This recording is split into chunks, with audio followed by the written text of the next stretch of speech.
बीडच्या पाटोदा तालुक्यातल्या दासखेड गावामध्ये तब्बल 200 एकरवर शिमला मिरचीची लागवड करण्यात आली आहे. पण हवामान बदलाचा परिणाम थेट ह्यावरती पाहायला मिळतोय. अवकाळी आणि मान्सूनपूर्व पावसामुळे शिमला मिरचीच्या पिकावरती बोकड्या व्हायरसचा परिणाम दिसून येतोय.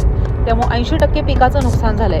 तालुका कृषी अधिकाऱ्यांनी नुकसानग्रस्त पिकांची पाहणी केली आहे आणि पिकांचे नमुने प्रयोगशाळेमध्ये पाठवले जाणार आहेत. दासखेड गावातील शेतकरी गट शेतीच्या माध्यमातून मोठ्या प्रमाणात शिमला मिरचीची लागवड करतायत. पण हवामान बदल आणि बोकडा व्हायरसमुळे पिकांचं नुकसान होत आहे.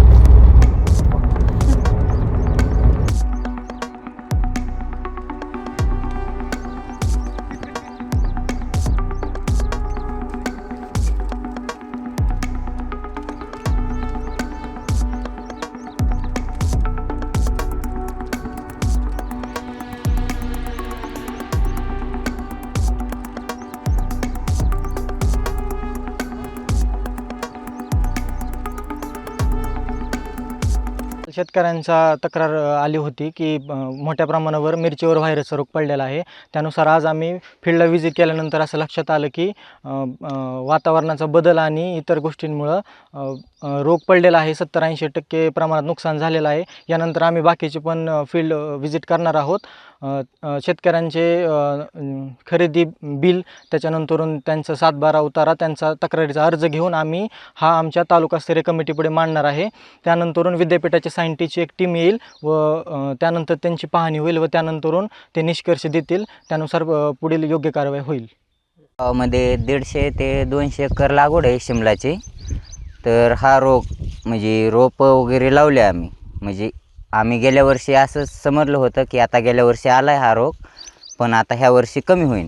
पण काही आम्ही ह्या वर्षी क्षेत्र वाढवले आणखी. पण गेल्या वर्षी 150, 160-70 असन, पण ह्या वर्षी जरा जास्त 200 एकरपर्यंत लागवड केलेली आहे. पण रोपं लावल्याच्या नंतर हा रोपात म्हणजे असा लय प्रमाणात दिसत नव्हता, थोडाफार दिसत होता. पण लावल्यानंतर 10 ते 12 दिवसानंतर हा जास्त दिसायला लागला. आणि जर हा ऊन पाऊस झालं तर हा म्हणजे जास्त ही व्हायला लागला. आणि हा बोकडा नावाचा प्रकार आहे. हा ह्याच्यामध्ये असं डायरेक्ट म्हणजे मिरची लागवडीनंतर डायरेक्ट आकडते. हा प्रकार असा होतो याचा. म्हणजे ही एक झाड नाही, डायरेक्ट 100% झाले. ह्या वर्षी 100% झालेलं. गेल्या वर्षी 30 ते 40% होतं. त्यामुळे काय असं म्हणजे एवढंही काय नाही झालेलं. पण ह्या वर्षी 100% झालेलं. हा प्रकार खूप वाढलेला यंदा. तुमचं नाव? रसाळ जयदीप. कमीत कमी 1.5 ते पावणे 2 लाख रुपये खर्च आहे. त्याचं मल्चिंग आलं, बेड ओढणे आलं, त्याचा मल्चिंग हातरायला लेबर आलं. ते रोप 2 रुपयाला एक आहे. त्याच्यामुळं एकरी 12,000 रोप बसतं. तर 12×2 = 24,000 रुपये हा रोपाचा खर्च होतो. मल्चिंग 1,800 ते 2,000 रुपयाला बंडल आहे. तर एकरी 6 बंडल लागतात. 24×2 = 12,000 रुपये मल्चिंगचा खर्च आहे. आणि कमीत कमी 20,000 ते 25,000 रुपये भेसळ डोसचं त्याला खत लागतं, त्याचा खर्च आहे. आणि लागवडीपासून आज कमीत कमी 7-8 दिवस झालं लागवड होऊन, तर आतापर्यंत कमीत कमी 5 फवारण्या झाल्यात. एका फवारणीला 1,500 ते 2,000 रुपये खर्च. तरी 5 म्हणलं तरी 10,000 रुपये खर्च तो फवारणीचा झाला.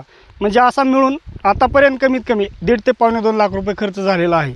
आणि ही जी रोप आहे ह्याच्यावरती लागवड केल्यापासून 2च दिवसात व्हायरस दिसायला लागलेला आहे. व्हायरस म्हणजे ही पूर्ण झाड असं आकडून जाते आणि ह्याची वाढ होणार नाही, ह्याला एकही मिरची येणार नाही. अशा प्रकारचं हे नुकसान आहे. आणि हे नुकसान कंपनीवाल्यांनी, इंडस 11 ही कंपनी आहे, कंपनीवाल्यांनी आणि नर्सरीवाल्यांनी हे नुकसान भरपाई करून द्यावी अशी आमची मागणी आहे सर्व शेतकऱ्यांची.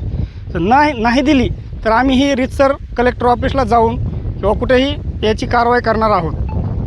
आपलं नाव? सचिन रसाळ.